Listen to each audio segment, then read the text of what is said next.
अवधूत चिंतन श्री गुरुदेव दत्त श्री स्वामी समर्थ. नमस्कार, मी शर्मिला. माझ्या सगळ्या गोड यूट्यूब फॅमिलीचं माझ्या यूट्यूब चॅनेलमध्ये अगदी मनापासून स्वागत करते. चला तर मग आजच्या नवीन व्हिडिओला आपण सुरुवात करूया. तुमच्याकडे गोकर्णाचं झाड असेल तर तुमच्या जीवनामध्ये या गोष्टी घडणारच. बघा, गोकर्ण एक अशी वनस्पती आहे जी केवळ आपल्या घराचं सौंदर्य वाढवत नाही, तर ती आध्यात्मिक, वास्तुशास्त्रीय आणि आरोग्याच्या दृष्टिकोनातून आपल्या आयुष्यात सकारात्मक बदल घडवते. पण प्रश्न असा आहे की गोकर्णाचे फूल हे पांढरे आहे की निळे, म्हणजेच पांढरे असावे की निळे, आणि ते घरात गोकर्ण लावल्याने नेमकं कोणता चमत्कार घडतात, याचे आध्यात्मिक फायदे काय आहेत? चला तर मग ताईंनो, सविस्तर माहिती जाणून घेऊयात. सर्वप्रथम गोकर्ण फुलांबद्दल थोडक्यात समजून घेऊया, ज्याला संस्कृतमध्ये अपराजिता किंवा विष्णुकांता असे म्हणतात. हे एक सुंदर वेल आहे, ज्या वनस्पतीला इंग्रजीत बटरफ्लाय पी किंवा मग ब्ल्यू पी असेही म्हणतात. गोकर्णाची फुलं गाईच्या कानासारखी दिसतात. ही फुलं काही ठिकाणी निळी, पांढरी किंवा गुलाबी रंगातही आढळतात. वास्तुशास्त्रीय दृष्टिकोनातून निळे आणि पांढऱ्या रंगाचे जे गोकर्णाचे फूल आहे त्याला विशेष महत्त्व आहे. विशेषतः पावसाळ्यात तिला फुलांचा बहर येतो. हा वेल तुमच्या घराच्या बाल्कनीत किंवा बागेत लावता येऊ शकतो, पण तिचं धार्मिक आणि आध्यात्मिक याशिवाय औषधामध्येही तितकंच महत्त्व आहे. गोकर्णाचा वेल आपल्या घरात असेल तर कोणते आध्यात्मिक चमत्कार घडतात हे देखील बघूया. गोकर्ण फुलाचे झाड घरात लावल्याने एक आध्यात्मिक आणि वास्तुशास्त्रीय फायदे आहेत. हिंदू धर्म आणि वास्तुशास्त्रात या वनस्पतीला विशेष स्थान आहे.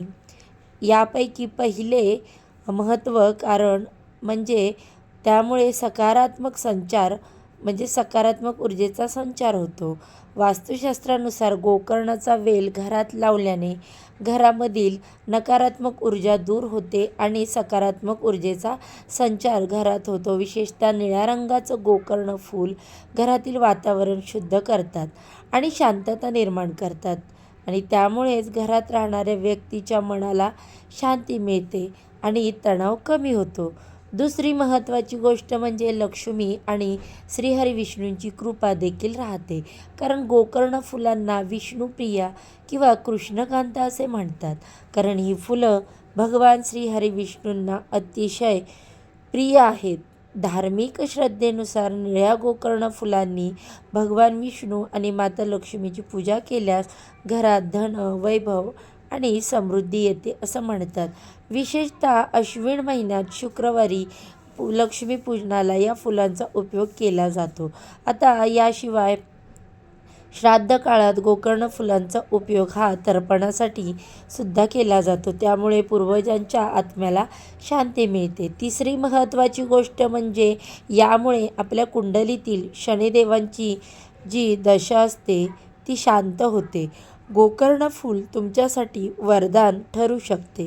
शनिदेवांना गोकर्ण फूल अर्पण केल्याने त्यांचा कोप शांत होतो असं सांगितलं जातं. तसेच घरातील शांतता आणि समृद्धी देखील टिकून राहते. विशेषतः घरामध्ये निळ्या फुलांचे पूजन केल्याने माता लक्ष्मीचा आणि विष्णूंचा आपल्यावर कृपा आशीर्वाद मिळतो. आता तुम्ही विचार करत असाल की हे सर्व ठीक आहे, पण गोकर्ण फूल निळे असावे की पांढरे, याचे उत्तर देण्यासाठी आपण दोन्ही प्रकारच्या फुलांचे महत्त्व जाणून घेणार आहोत. गोकर्ण फूल हे प्रामुख्याने निळे आणि पांढऱ्या रंगामध्ये आढळतात. दोन्ही रंगाचे धार्मिक आणि आध्यात्मिक महत्त्व आहे, कारण निळ्या या गोकर्ण फुलांना विष्णुप्रिया म्हणतात, कारण ही फुलं भगवान विष्णूंना अत्यंत प्रिय आहेत.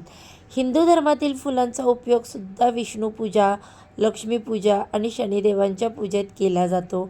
निळ्या रंगाची फुलं ही सकारात्मक आणि शांततेचं प्रतीक मानली जातात. वास्तुशास्त्रानुसार निळ्या रंगाची गोकर्णाची वेल घराच्या उत्तर दिशेला लावली तर त्यामुळे घरात सुख, समृद्धी टिकून राहते आणि नकारात्मक ऊर्जा दूर होते. निळ्या रंगाची फुलं ही धनलक्ष्मीचा एक आकर्षित करून घेतात आणि आर्थिक परिस्थिती सुधारते. शिवाय निळ्या गोकर्ण फुलांची पूजा केल्यास घरातील सकारात्मक वातावरण निर्माण होते, ज्यामुळे घरामध्ये शांती आणि स्थिरता येते. विशेषतः जर तुम्ही तणावग्रस्त असाल किंवा घरात कलह असेल तर निळ्या गोकर्ण फुलांचा उपयोग करणे खूप फायदेशीर ठरू शकते. आता बघूया पांढऱ्या रंगाचं गोकर्ण फूल, या फुलांचा उपयोग काय आहे. हा सौंदर्य आणि औषधी कार्यासाठी केला जातो. ही फुलं शांतता आणि पवित्र्याचे प्रतीक मानले जातात आणि काही ठिकाणी पांढऱ्या फुलांचा उपयोग हा दुर्गादेवीच्या पूजेत देखील केला जातो, तर काही ठिकाणी पांढऱ्या गोकर्ण फुलांचा उपयोग घरात शांतता आणि सौम्यता निर्माण करण्यासाठी होत असतो. या फुलांनी देवतांची पूजा केल्याने शुभ मानले जाते. पांढऱ्या फुलांचा रंग मनाला शांती देतो आणि आध्यात्मिक जागृती वाढवतो असे सांगितले जाते. हे वास्तुशास्त्रीय फायदे तसेच पांढऱ्या फुलांचा उपयोग ध्यान आणि योग साधनेसाठी सुद्धा केला जातो आणि मन शांतता होते, आध्यात्मिक प्रगती वाढते. याशिवाय पांढऱ्या फुलांचा उपयोग त्वचेच्या सौंदर्यासाठी होतो. आता तुम्ही विचार करत असाल, निळी आणि पांढरी फुले जर तुम्हाला आर्थिक समृद्धी, देवी लक्ष्मीची कृपा आणि सकारात्मक ऊर्जा हवी असेल तर निळं गोकर्ण फूल निवडा. ही फुले वास्तू आणि धार्मिक दृष्टिकोनातून अधिक प्रभावी मानली जातात. जर तुम्ही आध्यात्मिक शांती, मानसिक स्थिरता यावर लक्ष केंद्रित करणार असाल तर पांढरं गोकर्ण निवडा, जे तुमच्यासाठी योग्य ठरेल. म्हणजेच काय तर दोन्ही फुलांना आपले असे महत्त्व आहे. वास्तुशास्त्रानुसार गोकर्ण फुलांचे आध्यात्मिक फायदे बरोबरच आहेत, अनेक औषधी फायदे देखील आहेत जे आपल्या आयुष्यात सकारात्मक बदल घडवून आणतात. गोकर्णाची फुलं, पानं, शेंगा आणि मुळांचा आयुर्वेदिक उपचारांमध्ये उपयोग केला जातो. यामुळे रोगप्रतिकार शक्ती वाढत असते असं म्हणतात.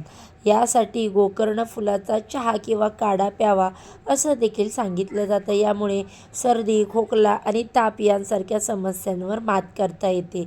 याशिवाय गोकर्ण फुलांचा उपयोग त्वचारोग, कुष्ठरोग बरे करण्यासाठी केला जातो. तसेच ही फुले ब्युटी प्रोडक्ट्स रंगासाठीही वापरली जातात. याही व्यतिरिक्त सकाळी उठल्यानंतर गोकर्ण फुलांचा चहा प्यायला तर वजन देखील कमी होण्यास मदत होते. याशिवाय पचनशक्ती सुधारते, शरीरातील विषारी द्रव बाहेर येतात. शिवाय गोकर्ण फुलांची पावडर तुपात मिसळून खाल्ल्याने डोक्याची म्हणजेच मेंदूची कार्यक्षमता वाढते आणि मानसिक तणाव देखील कमी होतो असे सांगितले जाते. या औषधी फायद्यामुळे गोकर्ण फुलाला एवढी आध्यात्मिक नाही तर औषधाच्या दृष्टीने सुद्धा एक वरदान ठरतं. वैज्ञानिक दृष्टिकोनातून कोणत्याही प्रकारे उपयोग करण्यासाठी आपण तज्ज्ञांचा सल्ला देखील नक्कीच घ्यावा.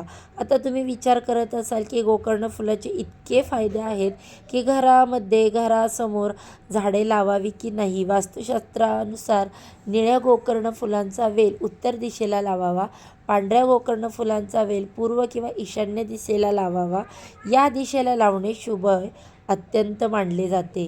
शिवाय गुरुवार आणि शुक्रवार या शुभ मुहूर्तावर गोकर्ण फुलांची लागवड करणे शुभ मानले जाते. त्यामुळे माता लक्ष्मी आणि भगवान कुबेर या देवता प्रसन्न होतात. गोकर्ण फुलांची झाडं घरामध्ये लावणं हा एक सोपा आणि प्रभावी मार्ग आहे, ज्यामुळे तुमच्या आयुष्यात सकारात्मक बदल घडतात. गोकर्णाची निळे फुले धार्मिक आणि वास्तुशास्त्रीय दृष्ट्या अधिक प्रभावी मानली जातात, तर पांढरी फुले ही शांती आणि सौंदर्यासाठी उत्तम आहेत.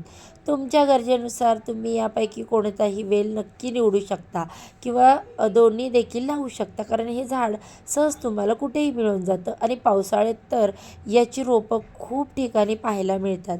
आणि एकदा तुम्ही हे झाड लावलं ना, म्हणजे वेळ लागला तर त्या वेलाला भरपूर शेंगा देखील येतात आणि त्या शेंगाच्या स्वरूपात बिया देखील येतात. त्यामुळे त्यांची भरपूर नंतर रोपे तुम्हाला मिळू शकतात. तर तुम्ही नक्की याच वेळी लावा.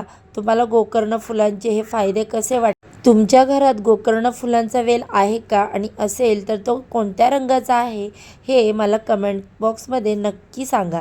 तर हा माहितीपूर्ण व्हिडिओ तुम्हाला कसा वाटला? व्हिडिओ आवडला असेल तर व्हिडिओला जाता जाता एक लाईक नक्की करा आणि चॅनेलला सबस्क्राईब करायला मात्र अजिबात विसरू नका. आणि व्हिडिओ शेवटपर्यंत पाहिल्याबद्दल तुमचे अगदी मनापासून खूप खूप आभारी आहे. धन्यवाद सर्वांना. श्री स्वामी समर्थ. ओम नमो भगवते वासुदेवाय नमः.